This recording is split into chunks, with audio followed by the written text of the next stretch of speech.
On episode 1139, Loop CEO Brian Gannon explained the secrets to success in a modern hardware company. It's one word, software. So I wouldn't advise anybody to get into a business that is a hardware product. As an example, Ring Doorbell. I know you could say this is an amazing brand, but it didn't start that way. They made it's a lot of software. I could give somebody $100 million and they couldn't copy their software. You could copy their hardware in 10 minutes, right? But to create that sort of experience and that type of latency, it's incredible. So that's how we looked at it from day one. I said, wow, this is really a software meets design. And if we do our jobs right, we're going to be using off-the-shelf commodity hardware components and wrapping it together in a beautiful design and applying a lot of software. And to be fair, I would even argue back in the early days, my inspiration was Dropcam. And I just the predecessor to the Nest Cam. Google Correct. bought the Nest Cam. Dropcams were, really amazing product from day one. And in fact, they took it to an extreme. Their first product, they didn't even make. They didn't even say, hey, this is commodity and I'll make it really cheap. They just literally bought something off of Amazon, put a sticker on it, loaded up their software. Oh, wow, I didn't know that. Yeah. And it was an Axis camera that was on the market. Literally, they would buy it on Amazon and then ship it on Amazon with a sticker, and they would load up the software.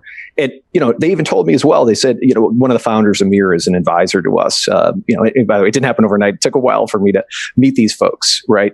But they built a huge brand out of it. You were like, oh, this is a drop cam. This isn't a, webcam, whatever the hell the broad majority, which is obviously what we're trying to do as well. But they just started from software from day one. And then the second one is they started from subscription. I don't know if this is insider, but they were very, very focused on if this better have a subscription that we can prove early on. Because that's, essentially my team is all software, right? And I'm sure his team was same sort of thing. I'm sure they had a fraction, maybe 10 to 1, I would argue. On episode 1140, Dishcraft Robotics CEO Linda Pouliot described how she conceived the idea behind her dish cleaning robots. Sure. So, I believe you have to do the job yourself to really understand it. And so we just started to look at how do dishes get processed? How do the dirty dishes come in? How do they go through a traditional dish machine? How do they come out and then go back into service? And we broke that down into a number of steps.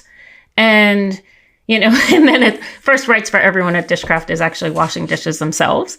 And so we then broke into all this different steps and said, okay, let's do each part on its own and then stitch it together. Because again, with robotics, as long as you can simplify it, it just makes everything much, much easier. So what we do is dishes come in, they go into a collection system that is nice and tidy and clean and saves a commercial food service place space. Those dishes are really going into carts. We take those carts and bring them over to the robot, and it almost acts as a cartridge. And when you push the cart in, then the robot takes over from there. It picks up every single item. It recognizes, is this a bowl or is it a plate? Is there something on it that could harm me? And then it goes through, does a pre-rinse cycle, and then it inspects it for cleanliness. If it's passed inspection, it racks it, pushes that rack into a traditional dish machine. And then on the other side, we now have a robot that will pick it out of the rack and put it into clean carts. On episode 1141, CircleUp's Ryan Caldbeck spoke about what steps could be taken to improve founder mental health. I wish that the incubators, I wish that the seed funds, I wish that the business schools or the engineering schools, anyone who is producing entrepreneurs, I wish they would talk about mental health. And I wish they would talk about ways to support your mental health, the entrepreneur's mental health. I wish that they would talk about it both for the entrepreneurs themselves and the investors that would back them to build empathy. It is by far the thing that I have seen be the most difficult for founders to deal with. And those that are talking about it and talking about the struggle, in my experience, have been the ones that have dealt with it in the healthiest way. The ones that you ask, you or anyone in this listening, ask and respond with, "Oh, things are great. I love my job, and things are great. The company's crushing it." They're the ones that are struggling the most. And that's straight up bullshit. This isn't right there. this isn't a matter of like how successful the company is. I've talked to. I had multiple founders of unicorns reach out to me with stories worse than mine that they don't feel comfortable talking about. Like, let's let that settle. Like, worse than mine that they don't feel comfortable talking about. And that loneliness compounds on itself. And in my case, it was too much. Or I didn't handle it well, I should say. And I should have found help earlier. And I think that would have allowed me to stay in the seat and be more effective. On episode 1142, Jason compared Robinhood and Airbnb's 10-year outlook as public companies. It's going to be very, very hard to do these next two, because I believe the next two companies have a chance. And I know this sounds crazy here. We're sitting here and these companies are worth tens of billions. I think these are trillion-dollar companies. I think these are companies that we will look at in a decade like we look at Facebook, Google, Amazon, and Apple. These are the next generation of trillion-dollar companies. I am, in fact, certain of that myself. If I could only put my money into 20 companies in the market, both of these companies would be in those 20 because they are so loved and transformative. And I can tell you, they share something in addition to having the pandemic driving them, right? People did not want to stay in hotels because hotels have elevators. Elevators contain coronavirus. And staying in a single family home or a small apartment complex or a townhome, that is much safer than staying in a hotel. And people are doing staycations and they want to do extended stay because they wanted to leave cities where the coronavirus was, like New York or maybe Los Angeles, and they wanted to go to the country.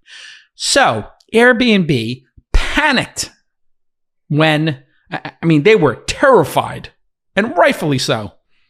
Brian Chesky is a brilliant founder. I've been trying to get him on the pod for a decade. I don't think he likes me for some reason. Not sure why. I keep asking him. He keeps saying no. I don't know if it's personal or not, but the invitation's there anytime. I'd love to tell the story of Airbnb on the pod. But putting that aside, this is a juggernaut of a business, and this had to be hard because Brian is just clearly one of those guys who, entrepreneurs who has all their emotions right on their sleeve. They had to lay off. Did they do a third of the staff, I think? 25% of the staff? They gutted the joint and they had massive layoffs. And then they found out they probably didn't need to cut that many people, but they cut all of these high-end, expensive employees and they treated them phenomenally on the way out, gave them huge exit packages. But here you go. They make these massive cuts and then revenue bounces back. I heard from many people Q3 was looking like this juggernaut of a quarter. And in fact, according to all reports, they are crushing it. Bounce back in revenue from Q2 of 2020 to Q3. They went from $335 million to $1.3 billion. It is just insane how lucky they got in this series of events. And a lot of times in business, luck is involved. And you set yourself up for luck by taking action.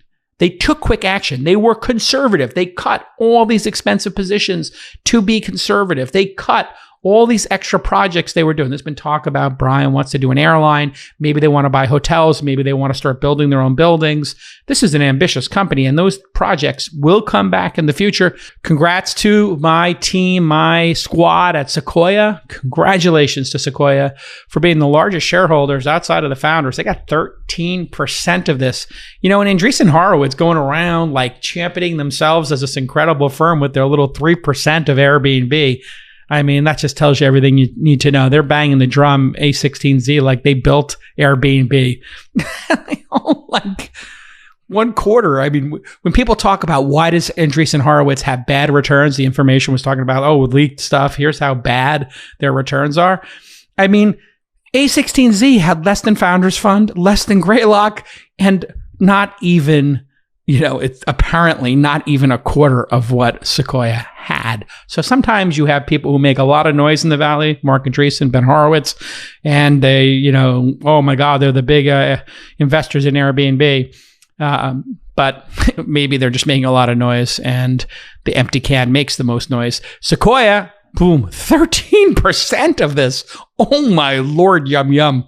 This is going to be an unbelievable return for Sequoia Capital and obviously the founders. And you never hear a peep from Sequoia. That's how you know the winners. Michael Jordan, he might take things personally, whatever, but he's not like dunking the ball and then screaming and yelling when he's down 50 points. Like that's kind of the Andreessen Horowitz move. Now here comes Robinhood. I was lucky enough to be an angel investor in the firm before they launched. Vlad has been on the pod, episode 736, back in 2017. He's spoken at our events. And now you start thinking about what happened during the pandemic. Well, no sports, no gambling. When he pitched me Robinhood as a platform for millennials to get involved in investing and educate themselves on investing for their futures. And I said, but millennials are still on their parents' Netflix accounts and they don't even have they don't want to sign leases and they just seem to be the least of all the generations to go after. My gosh, why would you go after this group? They're seriously commitment phobic. They don't get married. They don't buy homes. They just seem to be a little bit flighty and they got a lot of feelings and they stay at jobs for 6 months and, they don't have a problem with that. And you know what? I give millennials a lot of credit for actually prioritizing the here and now and being present. But I didn't think that millennials and all these people would say, you know what? I should download an app and maybe learn how to trade. Well, a couple of things happened during the pandemic. People couldn't bet on sports because sports wasn't happening. So some of that energy, according to reports, I don't have any inside information, honestly, I don't, went to maybe people saying, I want to gamble on stocks. Maybe I want to buy some Apple at Uber. Maybe I want to buy Airbnb when it finally goes public. So they are not filed yet, but Vlad is now the official CEO, not co-CEOs. That's a sign that they're dialing it in. About 40 to 55% of their revenues, according to sources, this is not from my information. I don't have actually the information. I'm such a small investor that I don't have the details because I don't have information rights. As a small investor in a company, I'm not on the board either. But, in Q2, maybe 180 million, which is 40 to 55% of the total revenue. Wouldn't be surprised if they are between 15 and 20 million user accounts. And they added, according to sources, 3 million new users from January to May in the year of 2020, the great year of the pandemic. The median age of Robinhood users is just 31 years old. So let's pause on that. Let's pause on that for a second. The average age is 31 years old.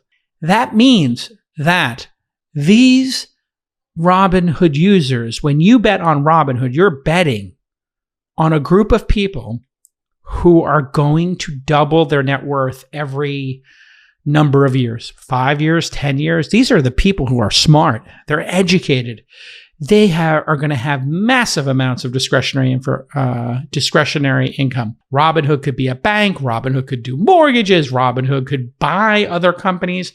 I think Robinhood becomes a brand that just becomes the bank, trading, savings, everything of the future. I think literally, the sky's the limit. There could be absolutely hundreds of millions of members for Robinhood. Now, I am talking my own book because I own shares in Robinhood. It's going to return, if things go according to plan, it will probably return the entirety of my first fund, perhaps at a multiple.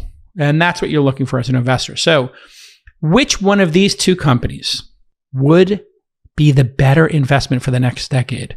This is a hard one because both of these companies fit into a model I call startups that induce a market. In other words, they are so compelling in their product design.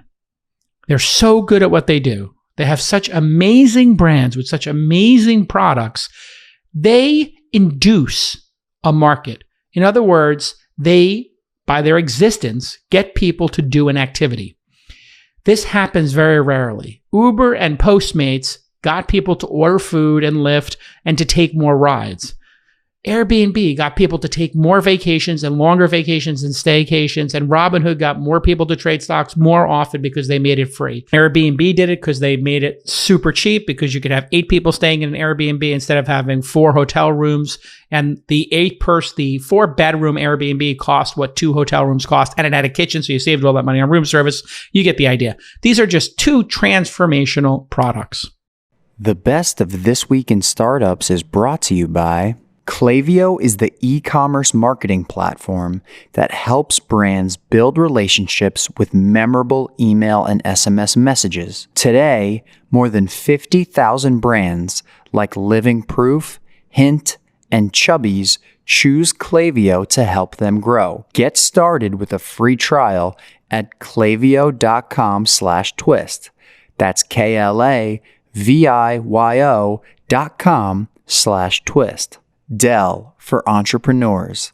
Now is the perfect time to upgrade your home office. Twist listeners can access Dell's best-in-class Black Friday deals and sign up for a free IT consultation at launch.co/Dell.